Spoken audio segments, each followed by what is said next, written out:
ब्रज में क्या चल रहा था? इंद्र की पूजा की जा रही थी। कृष्ण कहते हैं तुम गौर से देखो, इंद्र तुम्हारी कल्पना है, तुम इंद्र से कभी मिले नहीं। इंद्र तो तुम्हारे मन से उठा हुआ एक चित्र है, एक छवि है। ये जो इतना बड़ा पहाड़ खड़ा है, इसी पहाड़ से मेघ टकराते हैं तो बारिश होती है।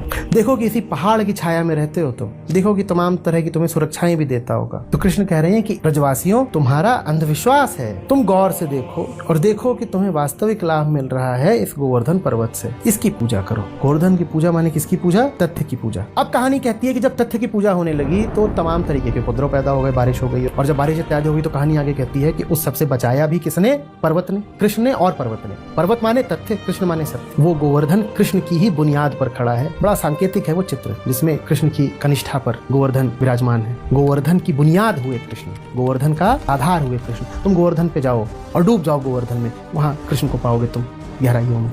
भारत में इसीलिए सब पूजनीय रहा है। पत्थर, पहाड़, कमरे, चरण, फूल, पत्तियां, जड़ें, कीड़े मकोड़े, तिनके, गोबर, हड्डियां, झोपड़े, सूरज, चांद, तारे, सब पूजनीय है। जिस किसी से भी तुम्हें कुछ भी मिला हो, जान लो कि देने वाला एक है, जो दे रहा है वो उस देने वाले का ही रूप है।